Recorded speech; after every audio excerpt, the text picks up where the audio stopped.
You know, when we post these messages about South Africa, encouraging the South African government to contain the situation, some people will be believing that we hate South Africa. Now, why would we hate South Africa when it is our neighbor? The Bible says, love your neighbor as yourself. Whatever we're motivated to say that the government of South Africa should nip the situation in the mud. Some people, they'll be saying, but foreigners are doing a lot of wrong things.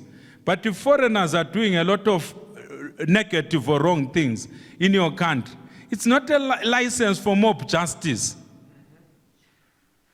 My belief is that in South Africa, there are courts, there are legal processes, there's a security system, there are police. If there are people who are selling drugs, isn't it you arrest them like what is done in Zimbabwe? When people are caught with drugs or when they are doing, they are doing trafficking of women and promoting prostitution, they are actually arrested, taken through court processes if people are doing illegal things. So if people are doing illegal things, we can never justify violence against them. Everyone, according to principles of natural justice, they must undergo what? Due process. Because if you don't carry out due process and you accuse an entire grouping of people, you say Zimbabweans are criminals, or Nigerians are drug dealers, or Eritreans or Ethiopians or Somalis are this. They are into white-collar crime or violent crime or whatever. You label an entire grouping of people. You will end up punishing the innocent. And God will never allow people who punish the innocent to go scot-free. Some people will say, this Zimbabwean man, he hates South Africa. For all we know, I originated from that South Africa myself. I love South Africa just like I love Zimbabwe. Because it's a land where my grandfathers and my forefathers, they left their relatives in South Africa there. Other than my relatives and my friends who went there as professionals to work there, I've got relatives who remained there in South Africa. Hallelujah. So I don't hate South Africa at all. Look at your neighbor and say, the pastor does not hate South Africa. He loves South Africa. Because when I see something in a vision, it's my duty to speak it. When I see that when the government allows anarchy, this anarchy will end up consuming the government itself. As a watchman, as an intercessor, I have to give a warning so that they wake up. Hallelujah. Because some in government, they'll be saying, these people have troubled us for many years. These people who are doing the xenophobic attacks, they are right. Foreigners must return to their home. But among foreigners who will be returning to their home, there are some people who were in South Africa and they were the reason why God was blessing South Africa. Hallelujah. You chase away the person who was the reason why you were being blessed. Will you get the blessing? It's like Potiphar chasing away Joseph. Do you think he continued to prosper when Joseph was in prison? We never hear about Potiphar and his house again. We start to hear about the prison now prospering because the blessing had been chased from the house of Potiphar to the what? To the prison. So sometimes God causes a person who is a refugee, a person who is a foreigner, a person who is a mkwerekwere to carry your blessing. You never know where your blessing is what? Is located. Your blessing may be located in a mkwerekwere. Your blessing may be located in a foreigner. Your blessing may be located in an immigrant. You never know where your blessing is located. So even my South African brothers and sisters, they don't know where their blessing is located. So the advice that we are giving them, we are not saying they should condone criminality.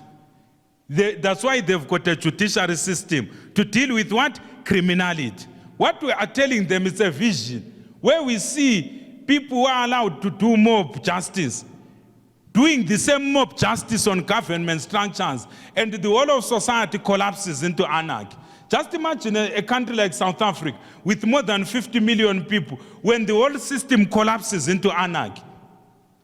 After they've finished attacking foreigners, they start to attack whites. After they've finished with whites, they start to attack each other according to the many tribes that are there in South Africa. What will we have? We'll have a lot of instability in Southern Africa.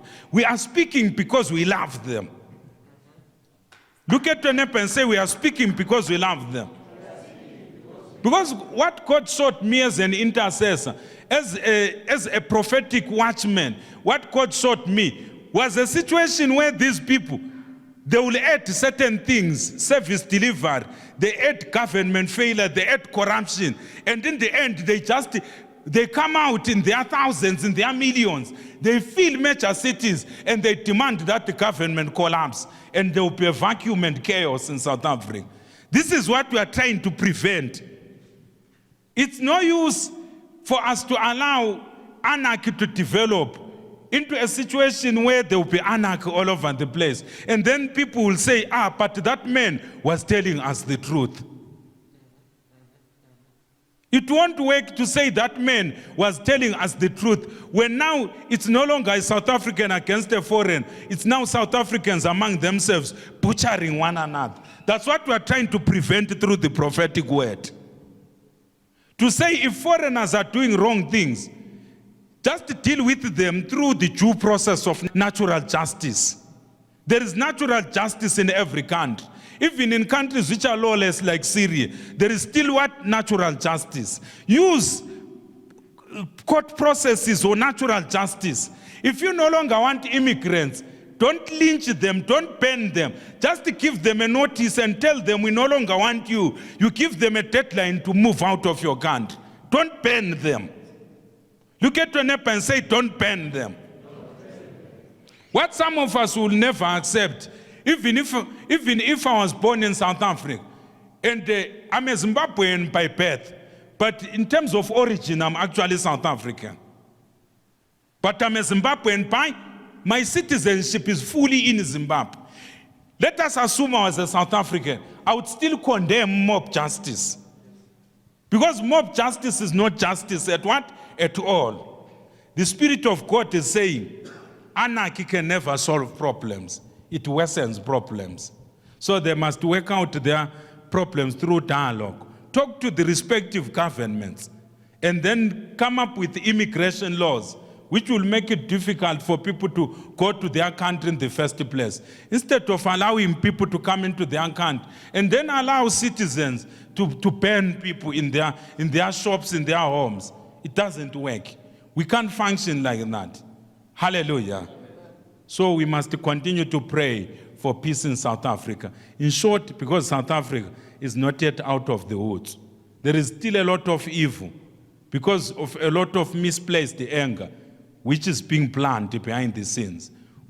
They are not yet out of the woods. And because they are not yet out of the woods, we are not yet out of the woods. We must continue to pray, especially throughout this 9th month. Those who have got a willing heart, choose some days to fast and to pray for South Africa. In Jesus' mighty name, we are done.